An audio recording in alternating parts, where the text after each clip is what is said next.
In 1568, a giant demon called the Kishin appeared, putting an end to human rule in Hinomoto. Warlords tried to fight back, but most of them were defeated, and only a few brave warriors, known as bushi, continued to stand against the Kishin and fought the Oni. 151 years later, in the town of Tatsuyama, people now worship the Kishin, hoping to stay safe. At the miner training school, Musashi's classmates praise him for being the top miner. During history class, they're taught that bushi were monsters who made life miserable for regular people 150 years ago.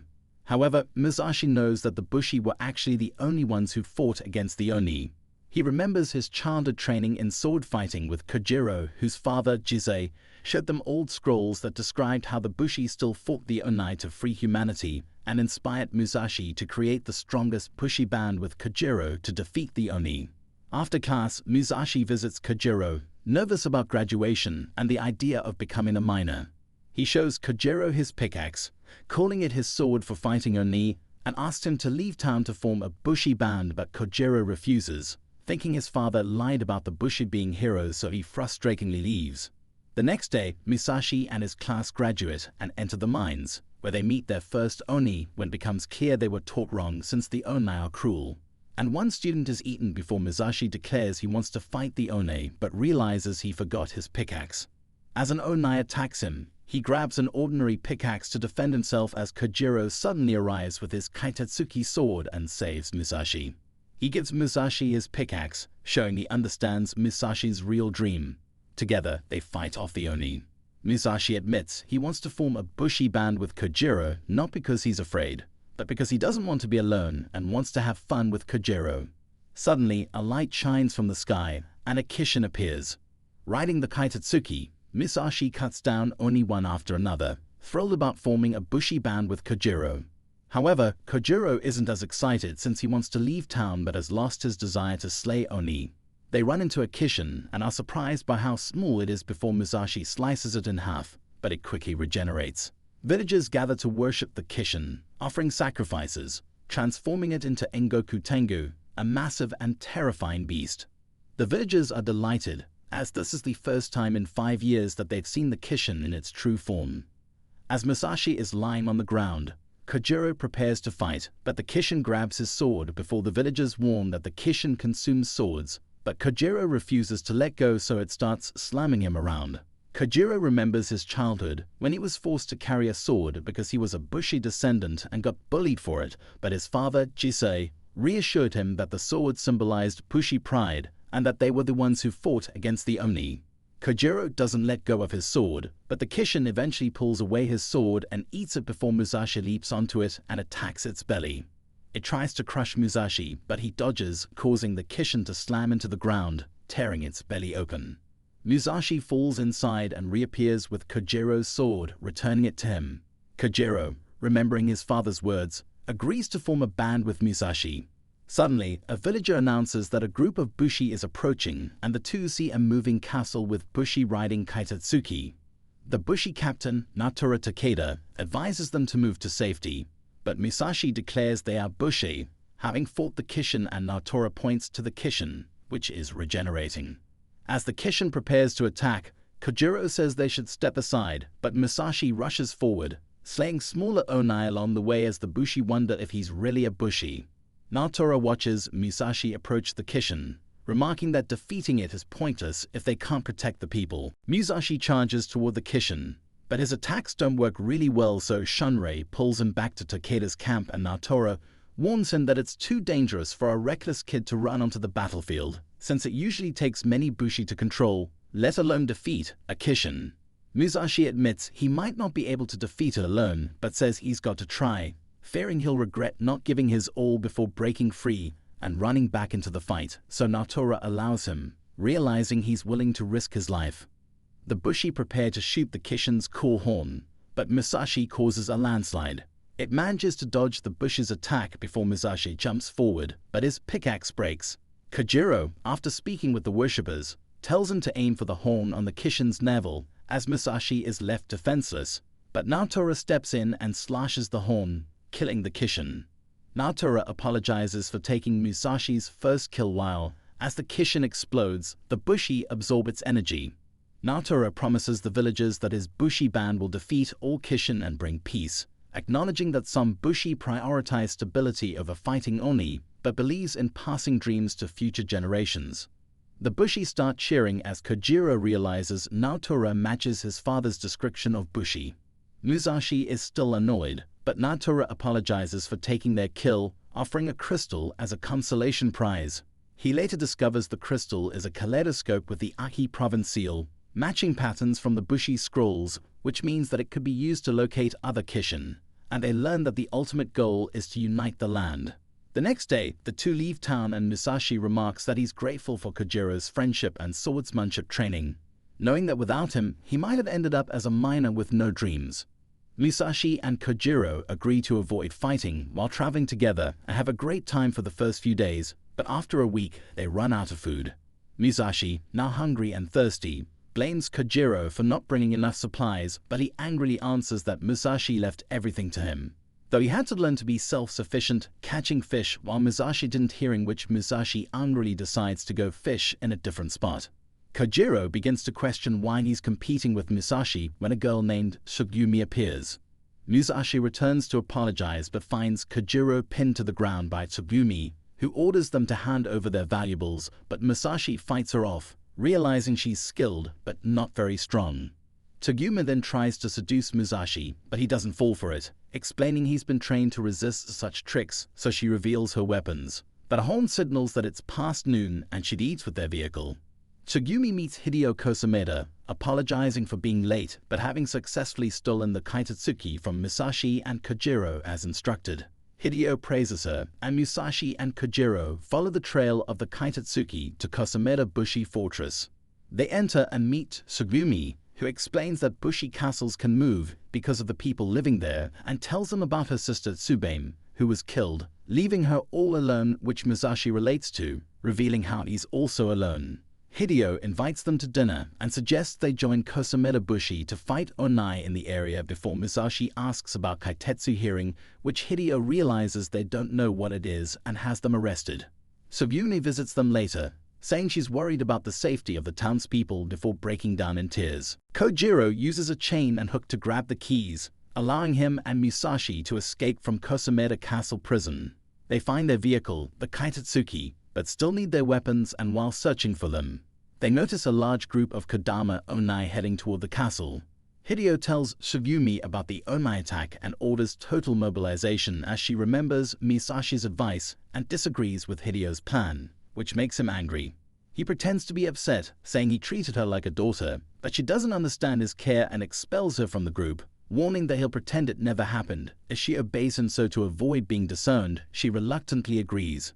While standing in front of a portrait of Hideo, Tsubame, and herself, Tsugumi remembers her sister's similar experience, which helps her decide to protect the townspeople and go against Hideo before Musashi and Kojirou suddenly burst through a wall, destroying the portrait as they search for their swords.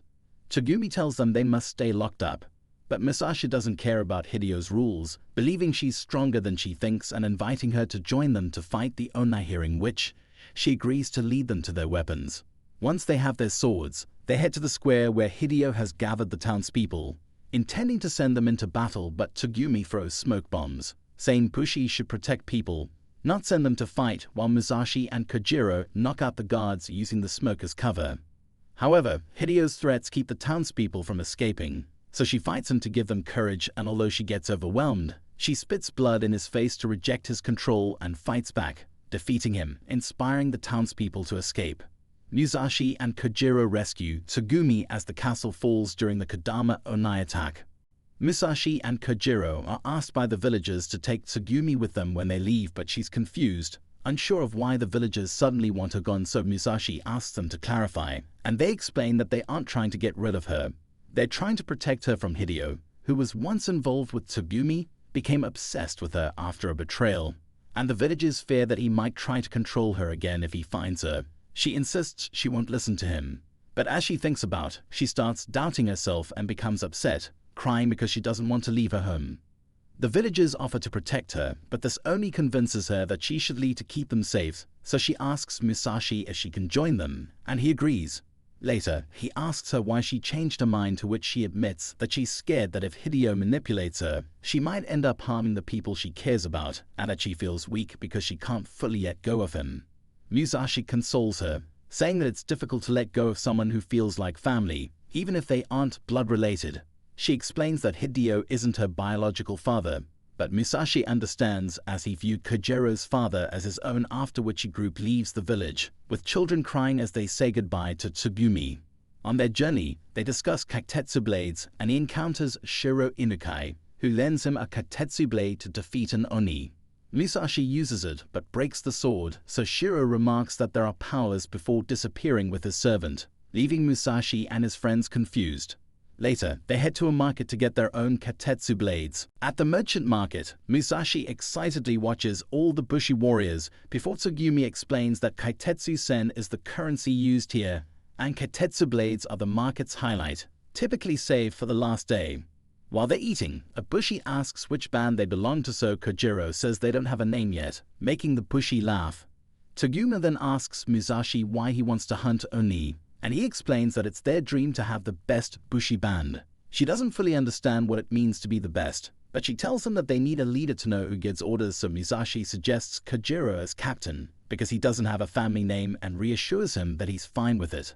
The auction for Kaitetsu blades starts with 25 swords from the Ryuzoji band.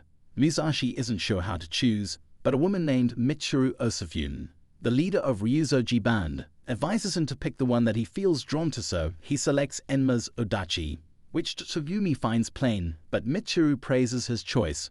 Kojirou hesitates before choosing a sword called Vorpal Cherry Blossoms, which she also praises, and reveals that the auction is actually a ritual where the sword selects its master.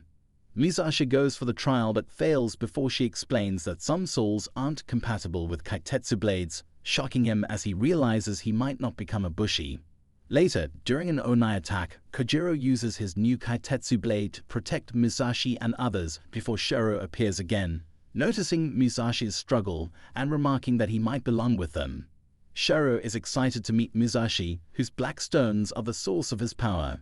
He says he believes Musashi wants to get stronger and rejoin his friends, explaining that Musashi can use Kaitetsu blades if he accepts the black stones, and seeing how Musashi blacked out during the trial because he resisted them. To demonstrate the power of Kaitetsu blades, Shiro cuts a large square into the ground and breaks it into smaller pieces before tossing Musashi a Kaitetsu blade, suggesting that if he surrenders to it, he could become the ultimate weapon.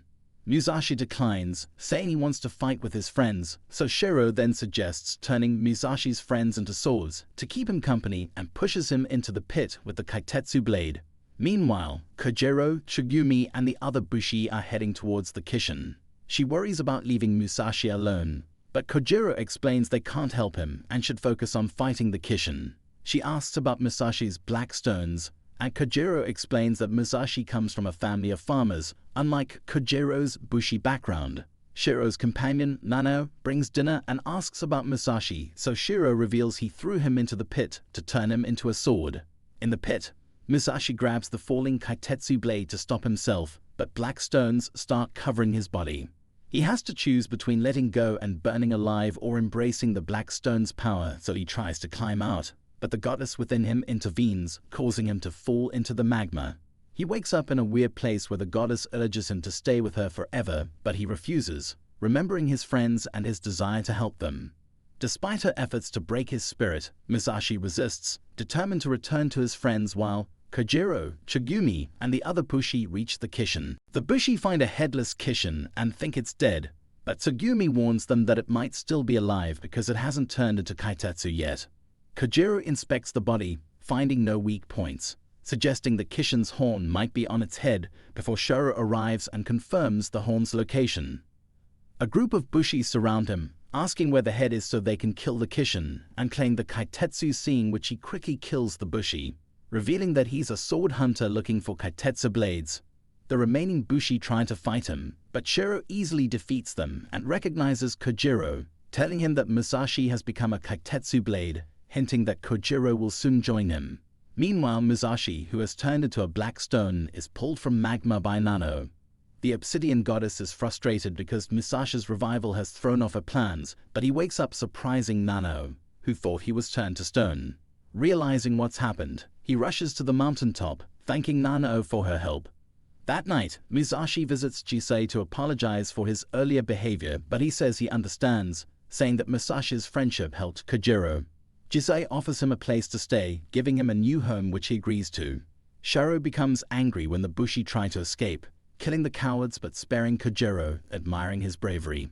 When Musashi arrives, Shiro comments on his half-fused black stone state, warning that attacking Musashi could trigger the obsidian goddess's wrath. Shiro's assistant, Nanao, brings out her Kaitetsu blade, revealing her 7-belled armadillo sword with 7 flying blades, and attacks the group, effortlessly deflecting Musashi's attacks. He says they should break her blades before Kojirou comes up with a plan. Kojirou explains that she expects them to attack from multiple directions, and when Musashi and Tsugumi unexpectedly pull back, Nanao thinks he might sacrifice himself for Musashi's escape, so she goes after Musashi. But Tsugumi steps in, using her Kaitetsu blade whip to grab one of Nanao's blades before Musashi damages her staff, reducing her blades to 6. Approaching Musashi, Shiro challenges Nanao, who wants to fight alone but he disagrees, saying they've always fought alone and sees weak allies as a problem.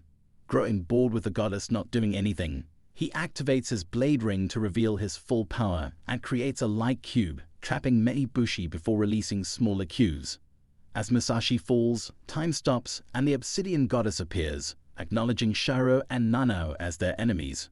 Seeing Musashi's reliance on his friends, the goddess decides to strengthen him temporarily, and when time resumes, she repels Nanao's attacks using Kaitetsu blade energy, explaining the power of black stones but warning that she won't be able to maintain it for long. She asks if his friends will stay with him, which Kojirou confirms so. The goddess starts drawing energy from the Bushi, and as she readies her final move, Shiro is amazed by her power. The obsidian goddess tells Musashi she'll soon go back to sleep inside him, and says it's important for them to stay alive, especially since Jisei died before they could finish what they started. Musashi wonders about Jisei's connection to all this, but the goddess doesn't have time to explain and chooses to show him her fighting skills instead. Using energy from all Kaitetsu blades, the goddess launches a powerful attack towards Shiro and Nanao, destroying several hills. Musashi gets back control, but feels the intensity of the battle as Kojirou and Tsugumi are impressed by how he defeated Shiro with one hit. Tsugumi wonders about his unusual strength, while Kojirou defends the goddess's kindness. She worries about how easily Kojirou trusts kind girls, and they notice Musashi's sword breaking again. Later, the Bushi hold a funeral for those who died in the battle, in which Tsugumi explains the importance of the Kaitetsu blades, which hold the essence of their owners. Mitsuru invites the group to her band castle for the night, and before they sleep, Musashi asks for something.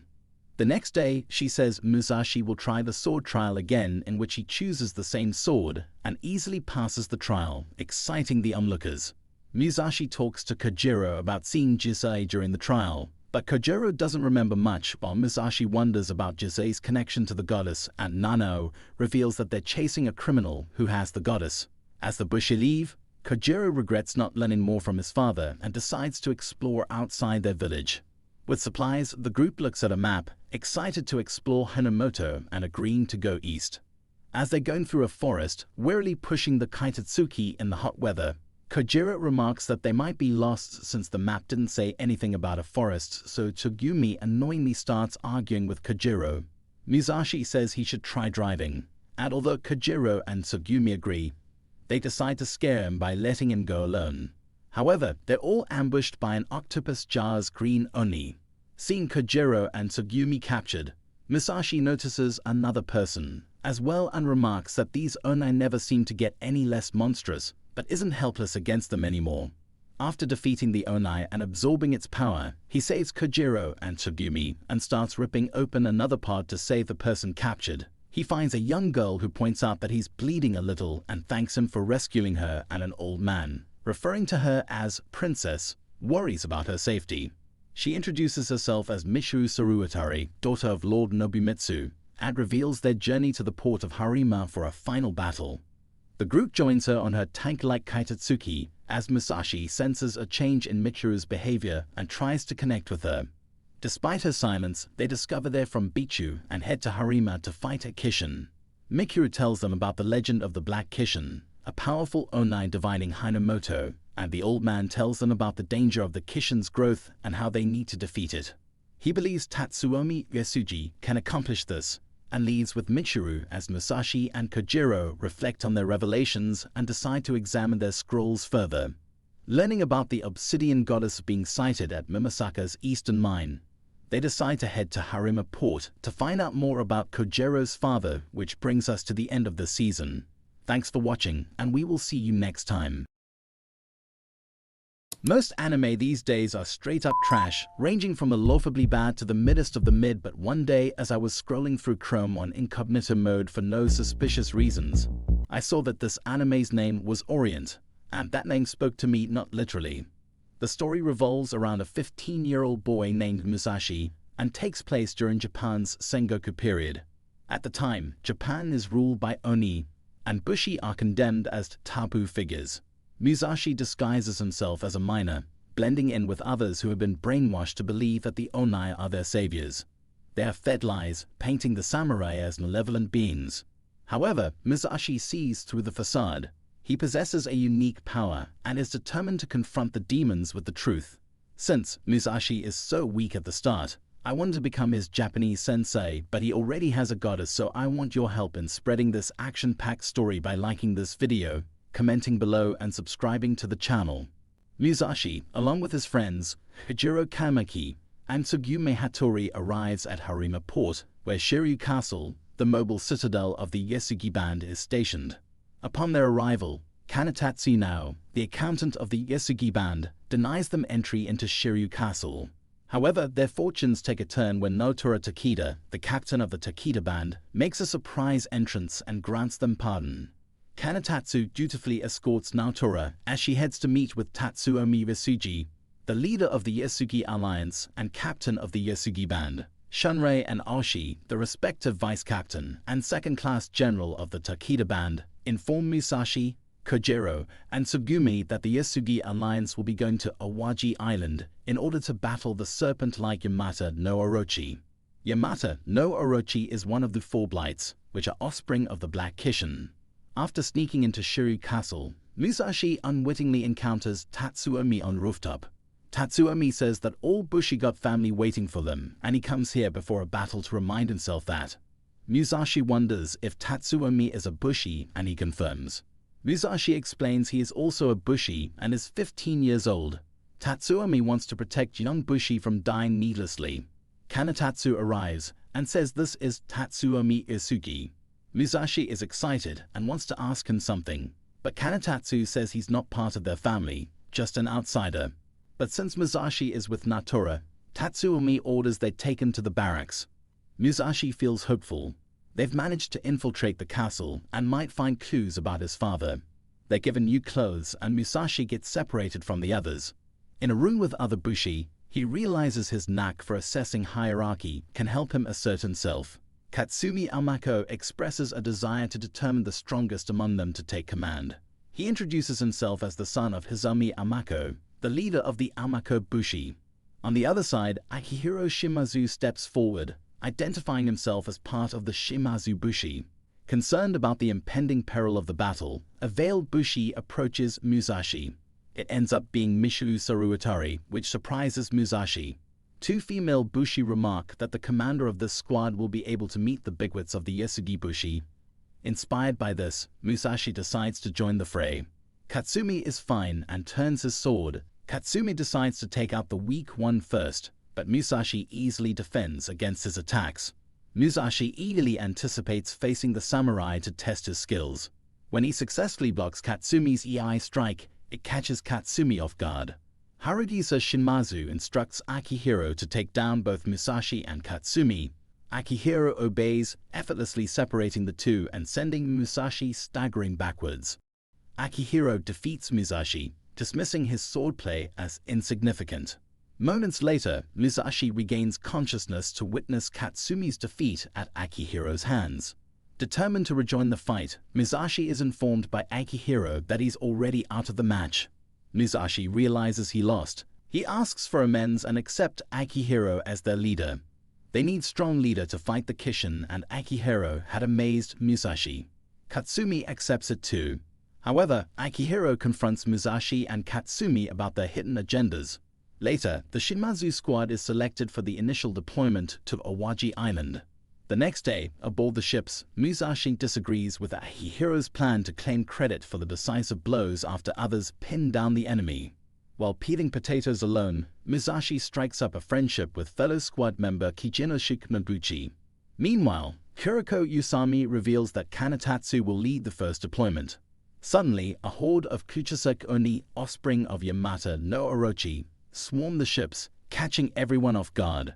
Musashi is astonished by the durability of the Oni's horns, but Kanatatsu effortlessly severs them with his Kaitetsu blade, revealing himself as a first-class general of the Yasugi band. Amidst the chaos, Kanatatsu efficiently dispatches the Oni. Akihiro taps into the blade energy circuit, harnessing the power of the Shimazu squad to slice off the Oni's horns as well. In this moment, Musashi realizes that all the squad members are united in their mission to slay the Oni despite their previous differences. Tatsuomi meets with Natura and explains that Kanatatsu managed to get a second and third deployments onto the island. Tatsuomi states that the obsidian goddess has been found, and if they get their hands on her, it will be the end of Oni hunts. Musashi recounts his humiliation at the hands of the Shimazu squad. However, Katsumi encourages him to overcome the shame. Initially, Katsumi desired to lead the unit due to Awaji Island being his homeland. Inspired by Katsumi's determination, Musashi decides to train alongside him. Meanwhile, Mikuru reports to her father, Yataro Inuda, a member of the Obsidian Eight, who instructs her to locate the obsidian goddess and eliminate the host. While observing Musashi's training with Katsumi, Mikuru observes that the obsidian goddess remains concealed within Musashi. Mikuru agrees to cross her blade energy with Musashi, but black stones start growing from their bodies, turning them into a floating black crystal. Kuriko swiftly intervenes, employing her Kaitetsu blade to ensnare Musashi and Mikuru in a cage, restoring them to their original forms. Once Mikuru is freed, Musashi faces accusations of espionage and is subjected to crucifixion. With determination, Miku vows to save him and uses her stone to establish contact with Yataro. Unbeknownst to her, Kuriko anticipated this move and observes as Mikuru's stone connects with someone on the south side of Awaji, atop Mount Yuzuruva. Kanatatsu praises Kuriko for her foresight, recognizing that Mikuru's actions will lead them straight to the enemy's stronghold. Meanwhile, the Bushi prepare for the impending assault on Awaji. Tatsuoma greets them on their adversary. However, the creature can be defeated by breaking the horns of all 8 of its heads. Tatsuomi offers a generous reward for each broken horn, motivating the Bushi to strive for victory. Despite the excitement among the Shimazu, Kanatatsu informs them that they will remain at the castle due to suspicions surrounding Musashi and Michiru. Mikuru frees Musashi from the wooden cross, but their respite is short-lived as Akihiro confronts Musashi, demanding proof of his innocence regarding the Shimazu squad. Suddenly, Minami, Iwanami, and Mishima, 3 of Yataro's children created from Yamata no Orochi's Kaitetsu, arrive at Shiryu Castle with the intent of capturing the obsidian goddess. In a shocking turn of events, Mikuru confesses to being a spy all along. She is then contacted by Yataro, who orders her to complete the mission. However, Musashi seizes Michiru's Kaitetsu blade and uses it to sever Minami's fingers. As chaos ensues, Musashi attempts to flee with Michiru, but they are ambushed by Minami, Iwanami, and Mishima. In a desperate bid to protect Musashi, Mikuru shields him from their onslaught. Kanatatsu and Kuriko arrive to defuse the situation, swiftly attending to Michiru's wounds. However, Kuriko soon realizes that either Musashi or Michiru could be the obsidian goddess. Leveraging Yataro's belief in the law of natural selection, Minami and Iwanami consume Mishima, growing larger and stronger. Tatsuome unleashes his blade energy, enhancing the members of the Yasugi band with armors, Kaitetsu blades, arm strength, and leg speed. The Yasugi band overwhelms Minami and Iwanami, with Kanatatsu effortlessly severing their horns. Suddenly, Shiro appears and delivers a grave injury to Tatsuomi, throwing the situation into further chaos. Shiro now possesses Tatsuomi's Kaitetsu blade. Seiryu Inakawa, another member of the Obsidian Eight, infects the Yasugi band and severs the blade energy circuit, thwarting attempts to capture Shiro. Against Seroku's directive to annihilate the Yasugi band, Shiro encounters Musashi and Michiru, transporting them to the heart of Awaji Island and substituting them with one of Yamata no Orochi's 8 heads. Meanwhile, Kojirou and Tsugumi recover Musashi's Kaitetsu blade. At Awaji Island, Michiru implores Yataro to capture the obsidian goddess while sparing Musashi's life. Yataro petrifies Michiru before revealing that she was one of his discarded children implanted with Kaitetsu fragments. After restoring Michiru to her original form, Yataro discloses that he erased her memories. Despite his anger, Musashi is too weak to confront Yataro. Unexpectedly, Michiru stabs Yataro in the back, hinting at lingering memories. Meanwhile, Seroku ceases his torture of Kanatatsu as Naotora arrives with the Takeda band and launches an assault on Shiro. The following day, Musashi awakens in a field hospital. Kojirou and Tsugumi inform him that some members of the Yasugi Alliance are abandoning the mission. A wounded Kanatatsu then seeks Musashi's assistance. Kanatatsu leads Musashi, Kojirou, and Tsugumi to the Yasugi band's underground mausoleum. There, Musashi is compelled to drink from a chalice supposedly filled with blood, aiming to awaken the power of the obsidian goddess within him. This power would grant him control over all forms of blade energy, but the effect is not immediate. Meanwhile, Kuriko devises a plan to vanquish Yamata no Orochi, rescue Tatsuomi, and confront the Obsidian 8 in 3 separate deployments. However, Naotora appears to disagree with tackling all 3 objectives simultaneously. Elsewhere, Shiro and Seroku observe the Yasugi Command Center, ultimately relieving Yataro of his duties. During the landing operation, the Vanguard creates a diversion by spreading and igniting oil. The strike force, including the Shimazu squad, prepares to demolish Yamata no Orochi's food supply at the Yura mine, while the Takeda band is dispatched into the field as Naotora was aware of lurking spies. Suddenly, Shiro appears at the Yura mine and transports explosives onto the Takeda band ships. Seroku is caught off guard when Kuriko reveals that his spies provided false information. In a surprising turn of events, Kanatatsu engages Seroku in battle, aiming to shatter Seroku's Kaitetsu blade. After a fierce battle, Kanatatsu succeeds in shattering Seroku's Kaitetsu blade, restoring the blade energy circuit. Kuriko commands the elite black-clad forces to eliminate Yamata no Orochi. Meanwhile, at the northwest coast of Awaji Island, Seroku brandishes a second Kaitetsu blade against Kanatatsu. The Takeda band readies themselves to confront Shiro at the Yura mine, while the strike force sets off to confront Yataro. Seroku utilizes thin sutures to inflict multiple injuries on Kanatatsu, including lacerations, temporary blindness, dislocated knees, and fractured fingers. Despite the severe injuries, Kanatatsu summons the strength to wield his Kaitetsu blade against himself, eliminating all the sutures. In a calculated move, Kanatatsu allows Seroku to impale his hand, ultimately leading to Seroku's defeat when Kanatatsu strikes him in the chest. Kuriko assigns the white-clad forces, including Kojirou and Tsugumi, with rescuing Tatsuomi. Meanwhile, Shiro easily breaks through a barrier created by Shunrei and traps Naotora in a cube of water. However, Naotora swiftly slashes through the water cube, an action anticipated by Oshi. Viewing the Onai as natural disasters, Naotora despises Shiro for sowing chaos. In a stunning revelation, Shiro discloses himself as a white soul, the most powerful type of Bushi. Shiro pours magma above Naotora, who manifests water in order to harden the magma into stone. Naotora retaliates with twin tigers of fire and water, but Shiro effortlessly disperses them. After transporting himself and Naotora into a void, Shiro is astonished to discover that Naotora developed a technique combining fire and water to eradicate the Obsidian 8 instead of targeting the Kishin. Despite Shiro's shock, Naotora manages to break free after shattering his Kaitetsu blade and disrupting the void. Meanwhile, the Shimozu squad splits into 2 groups, led by Katsumi and Akihiro, respectively. With both Seroku and Shiro defeated, Yataro leads Michiru to the deepest layer of Awaji Island's mineral deposits, intending to defend Yamata no Orochi alone. Yataro reveals a pool filled with his discarded daughters to Michiru. As the strike force approaches Yataro, he undergoes a transformation into a large Kishin, empowered by his discarded daughters.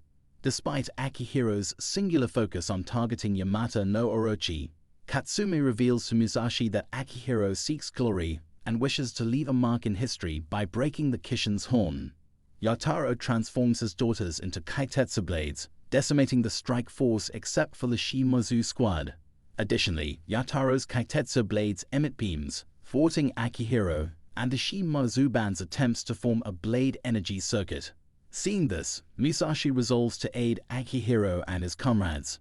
Despite facing resistance, Musashi valiantly attempts to dismantle Yataro's Kaitetsu blades one by one. However, Yataro knocks Musashi down. Undeterred, Musashi persists in supporting and defending the Shimazu band. With the blade energy circuit finally established by the Shimazu band, Akihiro successfully shatters Yataro's horn. Yet Yataro transforms into a massive white serpent, carrying minerals towards the summit of Mount Uzaruba. The Shimazu band devises a plan to form a blade energy circuit with Musashi. However, tensions arise within the group when Akihiro admits his ambition to lead the clan. Despite this discord, they proceed with the plan. Yet, during the formation of the blade energy circuit, Akihiro attempts to seize control from Musashi. Expressing remorse for unintentionally overshadowing Akihiro, Musashi apologizes. Surprisingly, Akihiro reveals that he never aspired to leadership in the first place. As the White Serpent continues its ascent, the Shimazu band, comprised of Akihiro's 2 half-brothers and 3 cousins, questions Akihiro's intense fixation on glory and status. They recall Akihiro's childhood when he was coerced by his father, Takehisa Shimazu, into becoming the clan heir after passing his sword trial as a Red Soul. Reluctantly, the Shimazu squad forms a blade energy circuit for Akihiro as the serpent approaches the summit of Mount Uzaruba. However, Yamata no Orochi engulfs Akihiro along with the White Serpent. It's later revealed that Akihiro's older half-brother, Haruhisa Shimazu, severed the blade energy circuit to rescue him. As Musashi, Katsumi, and the rest of the Shimazu band arrive, Akihiro's condition prevents him from completing the blade energy circuit with the others. Moved by Haruhisa's reminder of their familial bond, Akihiro summons the strength to shatter the White Serpent's horn. With Yamata no Orochi's source of nourishment severed, the creature is defeated as the elite black-clad forces destroy all of its horns. Despite Akihiro's modesty regarding his heroic act, Haruhisa emphasizes that the Shimazu band's deeds will be remembered as legendary. Musashi feels immense relief as Kojirou and Tsugumi successfully rescue Tatsuomi. Both Musashi and Michiru appear as children with holes in their hearts. Musashi realizes that it was through their bond that Michiru found the courage to explore the world and discover new experiences. As Michiru regains her memories, she agrees to accompany Musashi, and they transform back into their adolescent forms. The only way for Michiru to return to her human form in reality is if Musashi can destroy the black stone embedded within Yataro. To achieve this, Musashi must harness one of the powers of the obsidian goddess. Musashi uses the goddess power and starts gathering the blade energy from the bushi around while shinning in gold. Kojirou and Tsugumi observe in awe, recognizing the resemblance to when the goddess herself appeared, but this time Musashi is in complete control. Tatsuomi confirms that Musashi can only access a fraction of the goddess's power. Musashi launches a relentless assault on Yataro, overwhelming him with a barrage of punches. As Musashi shatters Yataro's armor, a black stone emerges, the very object Michiru urged him to destroy. Musashi prepares to strike, but Michiru pleads for a moment to speak with her father. Michiru and Musashi stand firm against Yataro's pleas, as he insists they share the same aspiration of transcending humanity. However, Michiru firmly denies this, revealing that Yataro's true dream was simply to share moments of closeness with his daughter, not to ascend to a higher state of being. Despite Yataro's stubbornness, Michiru recognizes his inability to understand her perspective and urges Musashi to proceed with destroying the stone. Musashi reassures Michiru, promising to embark on a journey together where she can discover new things to cherish. However, Michiru somberly reveals that her existence is tied to the stone, and once it's shattered, she will likely fade away along with her father. To their shock, Yataro discloses that his fusion with the Kishin has left him deteriorating rapidly, with only a fragment of Michiru's body being that of a normal person. In a heart-wrenching exchange, Michiru expresses her profound hatred towards Yataro for his flaws, but also tearfully acknowledges him as her father, regardless of his shortcomings. Moved by Michiru's declaration of love despite his shortcomings, Yotaro reflects on his past desires for acceptance and recognition. As Yotaro confronts his own loneliness and regrets, Michiru realizes that he is finally seeing her for who she truly is.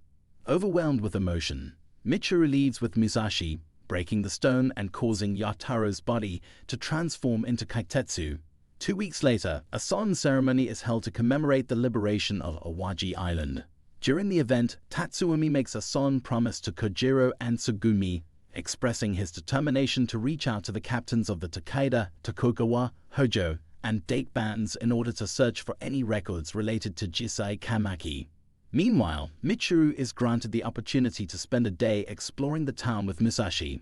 As they wander the streets together, enjoying each other's company, Musashi purchases a ring as a token of their bond. They share a tender moment watching the sunset by the seaside, but their joy is tempered by Michiru's gradual deterioration, as she begins to fade and transform into her Kaitetsu blade form. Elsewhere, Katsumi's peaceful slumber is interrupted when he unexpectedly falls into a pit, finding himself surrounded by the enigmatic Obsidian Eight. With their next journey on the horizon, Musashi, Kojirou, and Tsugumi set out once again, ready to face whatever challenges lie ahead. Which brings us to the end of this season. Thanks for watching, and we will see you next time.